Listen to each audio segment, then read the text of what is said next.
கர்த்தருக்கு ஸ்தோத்திரம். இந்த நாள் தேன்துளி நிகழ்ச்சியிலே உங்களை நான் மீண்டும் சந்திப்பதில் அதிக மகிழ்ச்சி அடைகிறேன். இந்த நாட்களில் கூட நாம் தேவனுடைய அளவில்லாத மன்னிப்பை குறித்து நாம் பார்த்து கொண்டு வருகிறோம். இந்த நாளில் நம்ம எல்லாருக்குமே தெரிந்ததான ஒரு வேத பகுதி லூக்கா எழுதின சுவிசேஷம் 15ஆம் அதிகாரம்.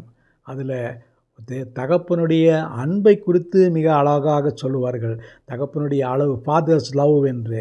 இந்த இடத்துல நான் அதோடு கூட அந்த முழு அதிகாரத்திலும் மன்னிப்பு என்கிற வார்த்தையே வரவில்லை. தேவ அன்பு இருந்ததுனால தகப்பனுக்கு அவர் மன்னித்தார் என்று பார்க்கிறோம். கிறிஸ்துவுக்குள் பிரியமானவர்களே, சம்பவம் நமக்கு நல்லா தெரியும். ஒரு அப்பாவுக்கு 2 பிள்ளைங்க இருந்தாங்க. அவர்களில் இளையவன் தன் ஆஸ்தியில் ஒரு பங்கை எடுத்துக்கொண்டு தூர தேசத்துக்கு போய் அவன் வேசிகளிடத்தில் அதை செலவிட்டு சிற்றின்பத்தில் வாழ்ந்து அவன் ஒரு தாழ்வு குறைவு வரும்பொழுது அவன் அதிக வேதனைப்பட்டு ஒரு பன்றியுடைய உணவு கிடைக்காமல் தவித்தான் என்று பார்க்கிறோம். ஆனால் அவனுடைய வாழ்க்கையில் புத்தி தெளிந்தபோது அவன் எழுந்து மிக தெளிவாக அவனுக்கு அறிக்கை செய்கிறான். அதில் பரத்துக்கு விரோதமாகவும் தகப்பனே உமக்கு விரோதமாக நான் பாவம் செய்தேன் என்று சொல்கிறான். அந்த நேரத்தில் பார்த்தீங்கன்னாக்கா அவன் அறிக்கை செய்ததுனால அவனுடைய பாவங்கள் உடனடியாக மன்னிக்கப்பட்டது என்று பார்க்கிறோம். இந்த இடத்துல அவன் திரும்பி வருகிறான். என்னுடைய தகப்பனுடைய வீட்டில் பூர்த்தியான ஆகாரம் இருக்கிறது, வேலைக்காரர்களுக்கு ஆகாரம் இருக்குது, நானோ இங்கு அதிக பசியில் வாடுகிறேனே என்று நினைத்து கொண்டு அங்கேயே உட்கார்ந்திருக்காதபடிக்கு அவன் எழுந்து தகப்பனிடத்தில் போகிறான்.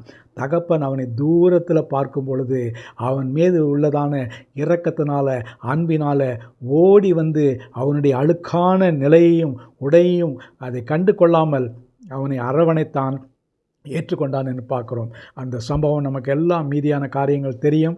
அந்த இடத்துல அவன் தகப்பன் அவனை அபரிதமாக மன்னித்தார் என்று பார்க்கிறோம்.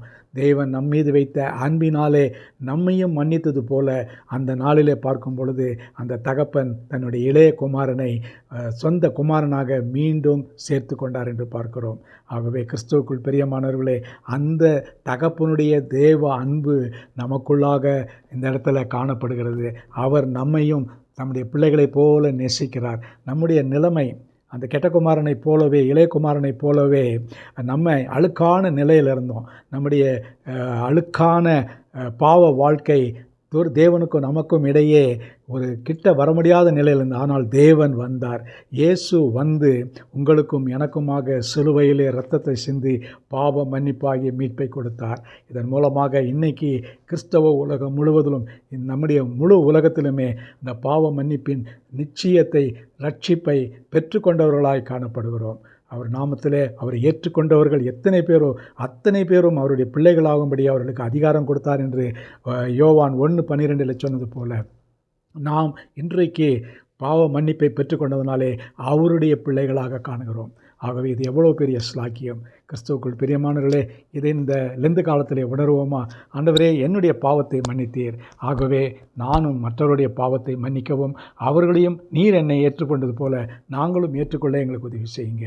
ஜெபிப்போமா? நல்ல ஆண்டவரே, நன்றியோட துதிக்கிறோம், ஸ்தோத்திரிக்கிறோம். இந்த வேளையில் கூட விசேஷமாக இந்த ஓமையின் மூலமாக நாங்கள் ஆண்டவரே உம்முடைய மிகுந்தியான ஆண்டவர் இந்த லாவிஷ் அன்பு ஆண்டவரே அதன் மூலமாக கிடைக்கப்பெற்ற பாவ மன்னிப்புக்காக நன்றி செலுத்துகிறோம்.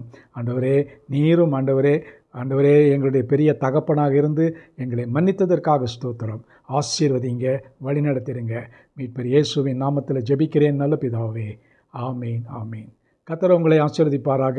இந்த நாள் உங்களுக்கு ஒரு ஆசீர்வாதமான ஒரு நாளாக அமையட்டும்.